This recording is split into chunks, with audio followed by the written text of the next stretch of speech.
At the beginning of the 1900s, humanity was being influenced by photographs, newspapers, stage plays, and silent films. During the 1930s, the major studios began creating motion pictures with sound, bringing these stories closer to real life. By the 1960s, color television became a novelty item for several families. Thousands of people could be influenced simultaneously by highly edited stories, giving them a longer glimpse into alternate realities that stage plays and artwork couldn't do. The race for space was underway, and humans began wondering if contact with other worlds could actually be possible. As the late 1960s swept the planet, more and more humans began to awaken to the possibility of a greater reality, and the shades were opened on the occult secrets held in the libraries, and new messages began filling the shelves.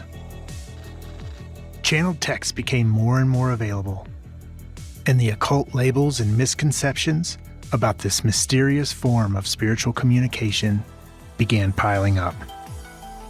It was becoming a phenomenon. My interest in the occult began when I was growing up in the 1970s in the borough of Queens in New York City. I was fascinated with mythology and folklore, the paranormal, the supernatural. I vividly remember my sister coming home with books about Bigfoot and flying saucers and the works of Carlos Castaneda. I was very interested in astrology. I wanted to know where all this came from. I grew up in a house that was so haunted, you would set something down, turn around, it would disappear. We'd be watching TV back in the old days where there was a physical dial that you had to stand up, walk across the room and turn the knob. Well, while we're sitting down on the couch watching TV, the knob would turn. We would hear footsteps going up and down the hallway, toilets flushing downstairs when we were upstairs. It was just so overwhelmingly paranormal. It was crazy.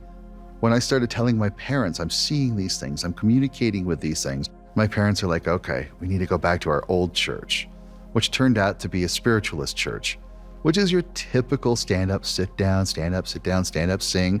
But services ended when 1 to 3 mediums would go up on stage, go into a deep trance, and spirits would channel through them. Every Saturday night in the church basement, we were doing seances. I grew up with this everywhere. Now, mind you, also my parents' basement was full of books. I could read about anything that I wanted to. And one of the books that stuck out the most to me was Manly P. Hall's Secret Teaching of All Ages. And as a young teenager, I'm devouring this book going, wow, these are the secrets that I've been after. This is what the Whisperers have been talking to me about. Whisperers are my guide. I'm like, I get it. Somebody's writing about this stuff. Growing up Christian, we believed the Bible was channeled by the Holy Spirit. We just didn't use that word. The word channeling is usually associated with the occult and mysticism and things that religion tends to shy away from. But if you ask any good Christian to explain how the Bible was written, they'll say, oh, the Holy Spirit possessed one's mind without them knowing it and wrote through them the words that it wanted to write. And I say, well, that sounds a whole lot like channeling.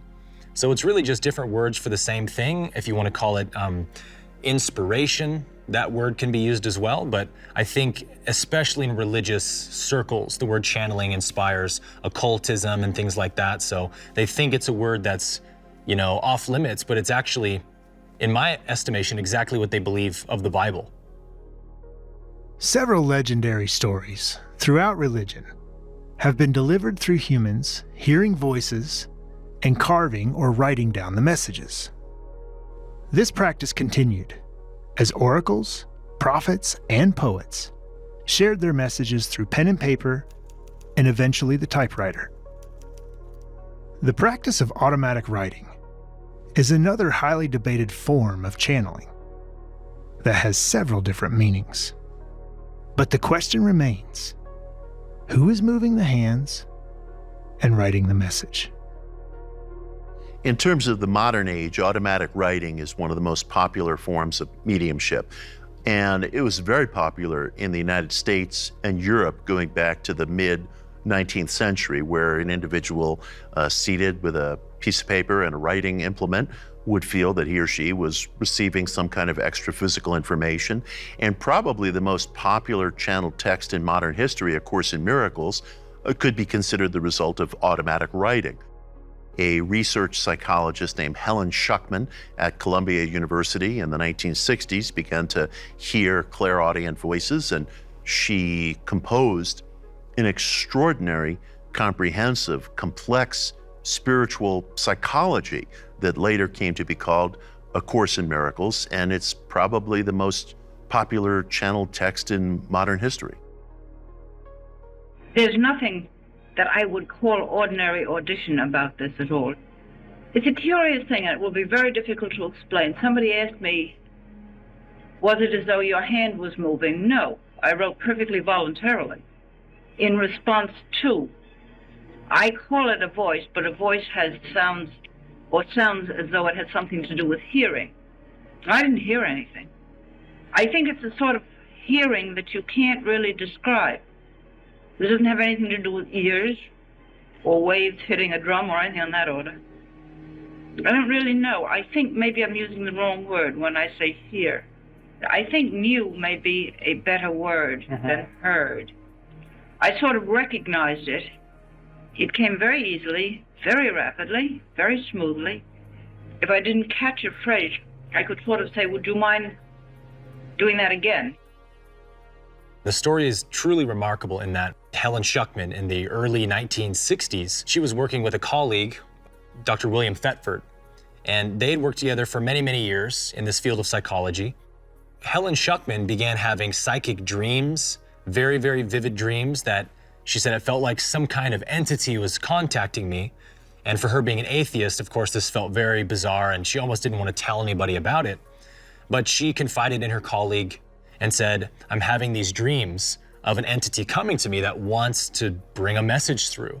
And it feels like it has a lot of authority and I want to obey it, but I don't know how to bring this message through. And so William said, well, next time you get this message, just say yes to it and start writing, and we'll read it together. And if it sounds crazy, we'll throw it in the fire and never talk about it. So that's what Helen did. The first message of A Course in Miracles came through, which Helen describes as an inner voice that spoke to her and said, this is A Course in Miracles, please take notes. This is strictly mental. Otherwise, I would consider it hallucinatory activity. I don't feel it was that. It wasn't my voice. It couldn't have been because it talked about a whole area with which I am entirely unfamiliar. For some reason or other, it never occurred to me not to do this. I thought that this should be done. I made every effort to keep it without me. I did not want to intrude on it, and I felt that it was a matter of personal integrity not to. I really did not interfere with it. And so she wrote for 7 years, almost every day, chapter upon chapter of a book that's, to many people's opinion, probably the most profound channeled work ever came through her, which was a sort of form of psychotherapy using the biblical gospel language that lays down this philosophy of how to be in the world, how to see one another as one, not separate, and how forgiveness actually is the path to heaven. That the only way to get to heaven is through the person right in front of me, because heaven is entered 2 by 2. And Helen herself said she wasn't the best student of the course. She wasn't very good at living this philosophy, which to me just speaks even more about the validity of the channeling itself, that this wasn't something she could have made up herself. I think the thing that I found upsetting about it was it went against everything I believed, which is very hard to do. But I felt it was much more important. I know what I believe, but I didn't know what this was going to do next. Schucman identified herself as the scribe, but not as the author. And she made this work freely available to people, and it first began circulating through small study groups, and then later was published in the early 1970s and went on to become a worldwide phenomenon. There are a number of reasons that A Course in Miracles displays so much spiritual genius in the way that it's written. one can read this text, and even if you don't know the language yet, you can read it and go, my goodness, this is profound. There's something alive in this text, and it starts to pull on you, and you want to learn the language system. And so the course is a truly channeled text in that, just like all true channeled texts, it will meet you where you're at, spiritually speaking, and you'll understand what you're ready to understand. But the deeper you go in your development, the deeper the book goes. And so that's why channeled text, especially like A Course in Miracles, are texts that people return to again and again for decades and decades of their life. And every time you read it, it feels like you've never read it before. I haven't caught up with it yet, and I don't understand it, and I still feel very baffled by it. I do think, and under certain circumstances, I think there are questions I could probably write an answer to. According to the Course, we should, and everyone could, ask about anything and get an answer.